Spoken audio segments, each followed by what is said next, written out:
My name is Brian Pannuzzo. I help busy executives build an elite body and mind without sacrificing work or time with their family. I know your life because I lived it for 20 years. If I can do it, so can you. Welcome back to the Success Lift podcast. My name is Brian. We are at the tail end of the summer for many people.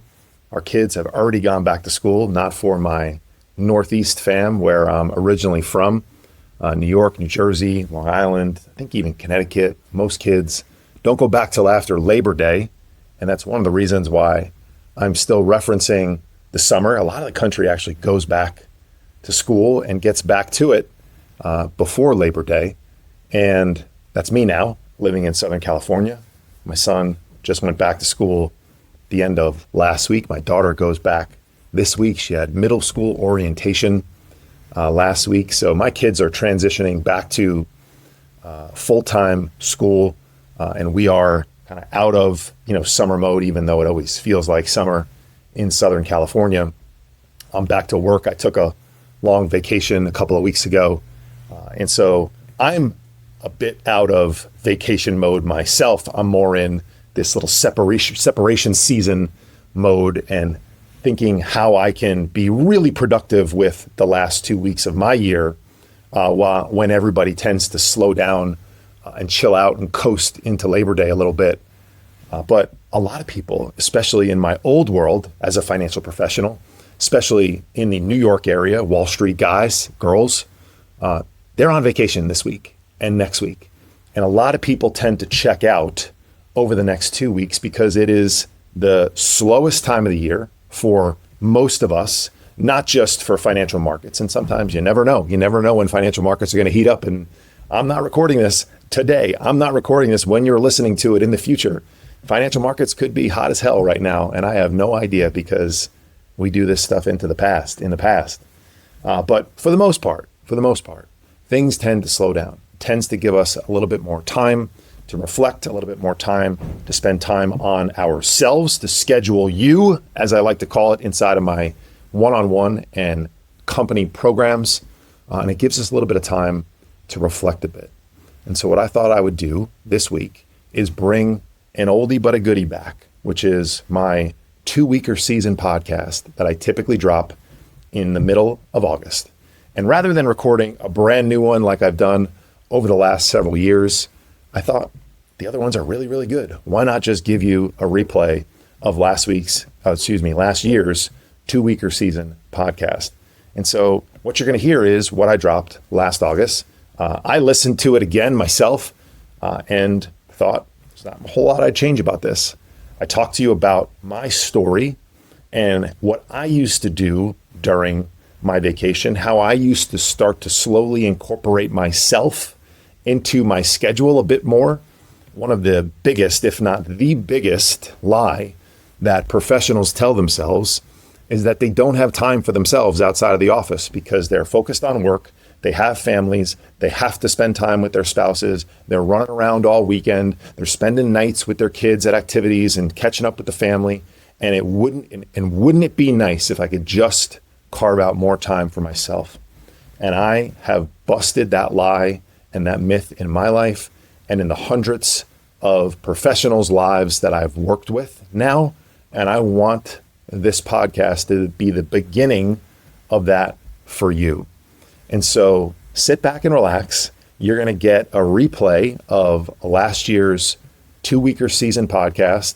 I would ask you to think about how you, over the next 2 weeks, can take moments that you may have that are different than the normal of the hustle and the chaos of mid-September, of mid-December, of every day in January and February, and apply some of the things you're able to do when stuff slows down in your professional life and take them back with you when things speed up again. Because this is what we work on inside of my programs, is constantly scheduling yourself so that you don't go 3 weeks, pick your head up out from a hole and go, oh man, that was a lost 3 weeks.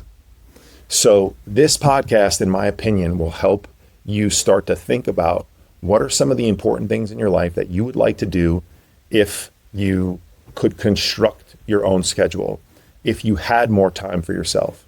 because I'm telling you that you do, and I can help you do that. Hope you enjoy this one.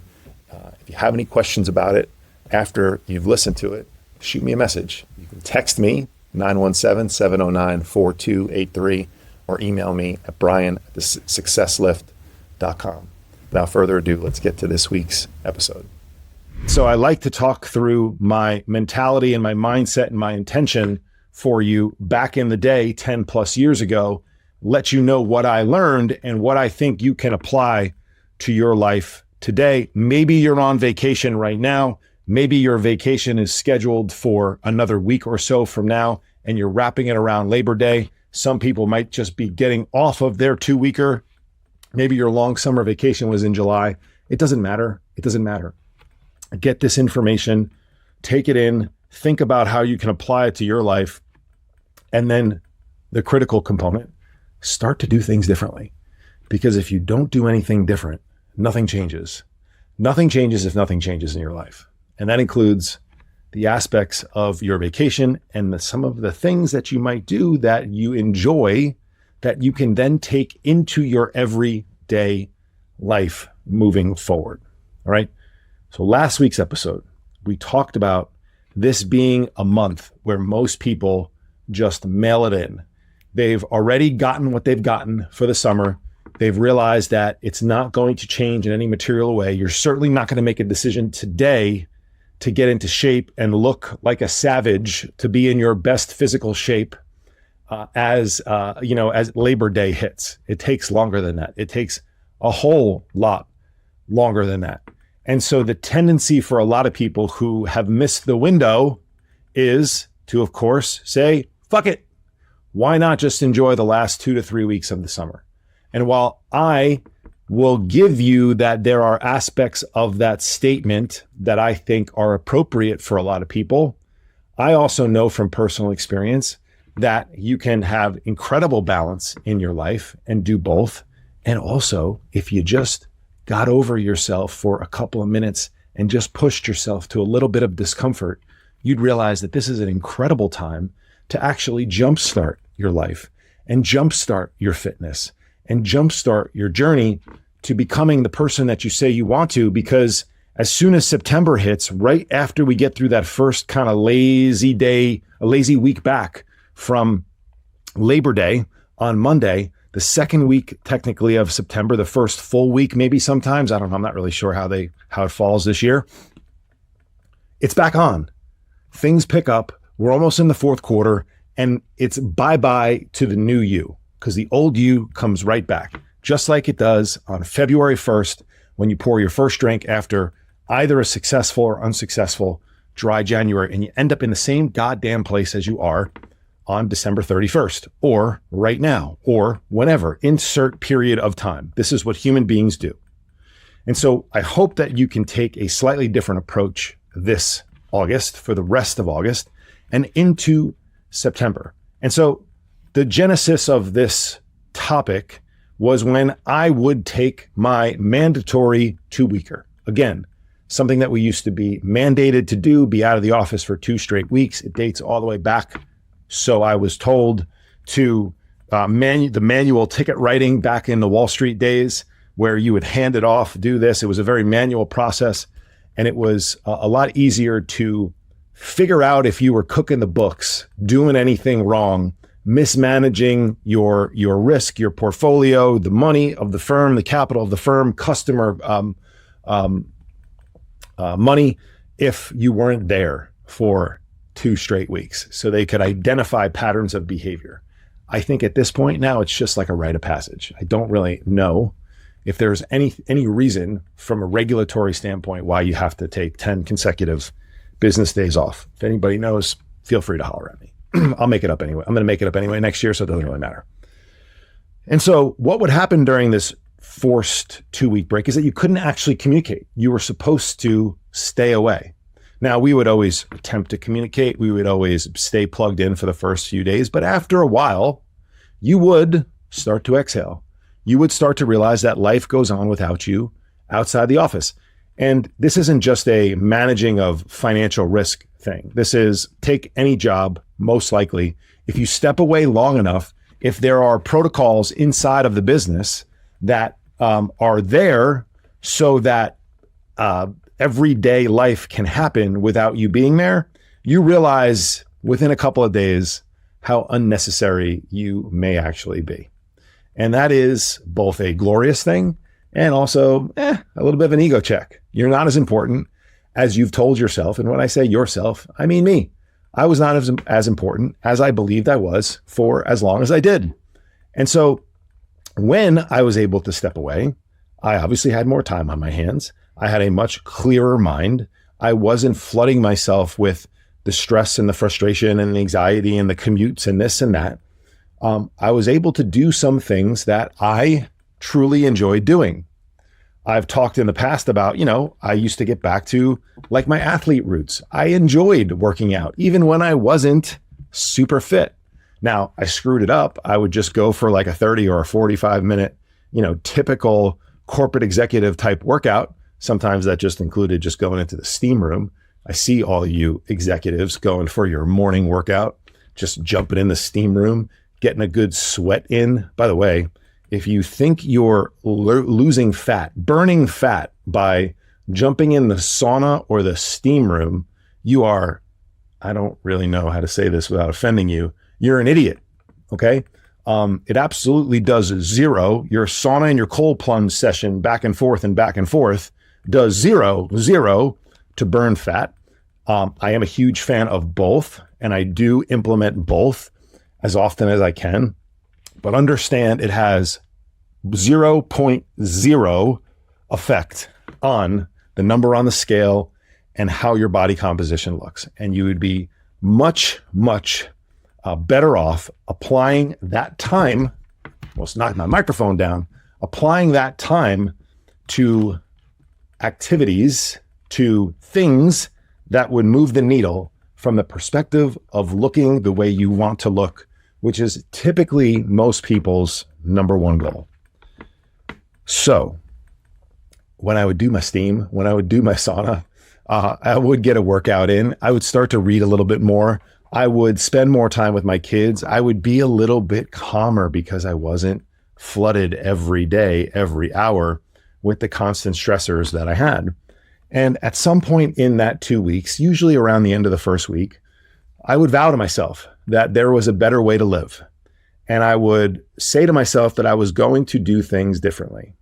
And I would implement some of these things in my life that I told myself I could only do when I had more time. Remember what I said probably last week and definitely the week before and probably many other weeks is all of our problems chunk up to a few major ones in the busy corporate executive, busy professional's life. And one of them is this bullshit belief that you think there's not enough time to do the things that you really want to do. And I am here to take that belief and to absolutely punch it right in the face. And that's what I do with the people that I work with one-on-one, with the executive teams that I work with in group settings and one-on-one, and with the companies that I work with inside of High Performance Health, my company wellness program. We shatter that belief as quickly as possible because that is the one that is holding you back, along with one or two others that if you join my programs, you'll find out what they are. And so when you have more time, you do more things that you might want to do. You do more things that might feed aspects of your life, your soul, your emotions, your relationships, your whatever, your mindset. You prioritize these things. And that's the key. You now have just told yourself that there is time to prioritize it. So you actually do it. The roadblock during your everyday life is that you believe there isn't enough time, so you don't prioritize it.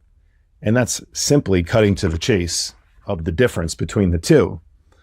But what I want you to do during this quiet time, whether you are on a beach, at a pool, at a country club, away, on an island, in Europe somewhere, or at the office because you already took your big vacations and now it's other people's turns to take those vacations, but you're not as busy because the end of August just usually is a fairly slow time in most industries.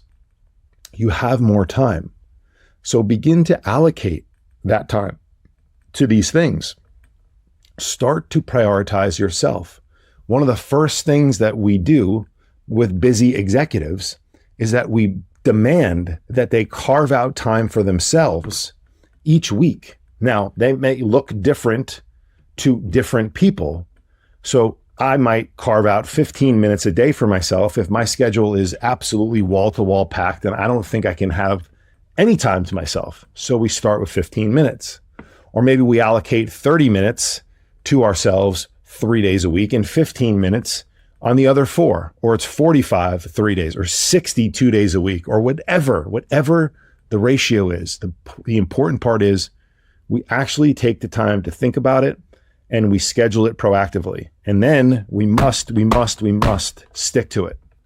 If you don't stick to it, you're a damn liar. And if you'll lie to yourself about that, you'll lie to yourself about what you put in your mouth. You'll lie to yourself about how many times you drink. You'll lie to yourself about when you're going to come home after a client dinner. You'll lie to yourself about when you're going to be home after golf on the weekends. You'll lie to yourself about making it to your kids' thing that you told your wife that you might get to. You probably should be able to, but work just happens to run over, and you fucking lie again.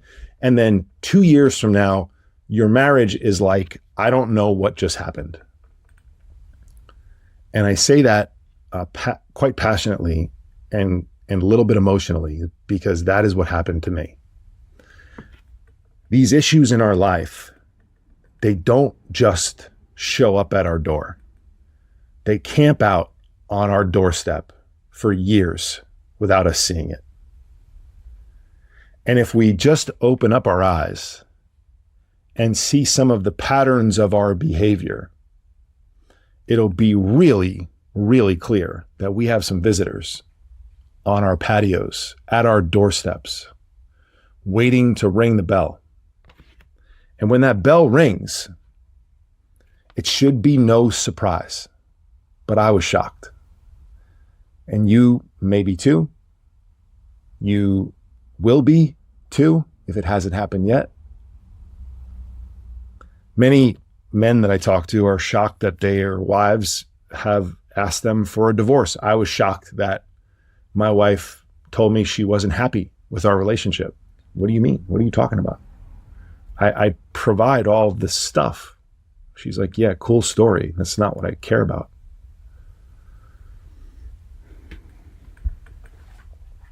And so this 2 weeks, listen, I'm not drawing a direct correlation between what you do for the rest of the summer and whether or not your marriage is going to be successful, but everything in life is correlated and connected.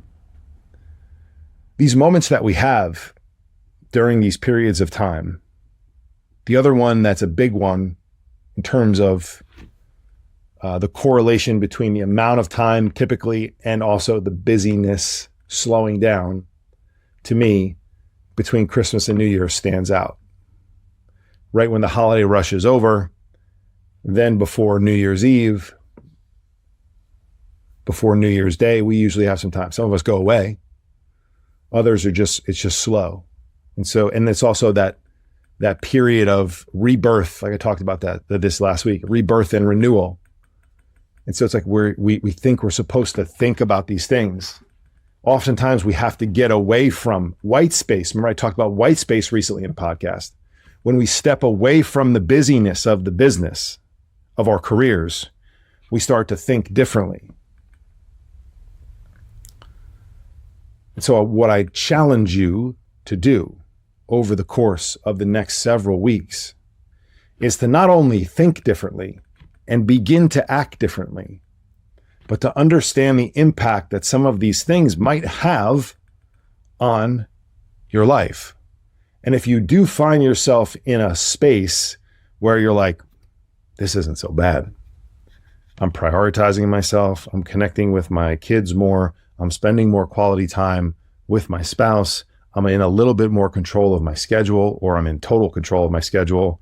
I'm reading more. I'm walking more. I'm cooking more of my own food. And so I'm feeling a little bit better. Yeah, maybe my alcohol is up a little bit because I'm on vacation. And so I am consuming, a few drinks a day type of thing. This next few weeks is not about perfection. This next few weeks is about you separating yourself, like I said last week, from the person you were on August 11th or August 1st or January 3rd or whatever it may be, can you start to do things that take you to another level, just ever so slightly? Ever so slightly. But then most importantly, can you devise a plan that allows you to continue to do this when you go back into the office? Because what will happen is that you will get caught up in getting caught up, and then it'll get real busy, and then it'll be mid-September, and then the fourth quarter will hit, and then it'll be the rush before the holidays, and then it'll be the holidays, and all of a sudden you'll be doing fucking dry January again because you just decimated your liver for 45 straight days. You put on 10 pounds, you feel like shit, and your life is in the exact same place as it was on December 30th or 31st or whatever in 2024 or 2023 as it is in 2024.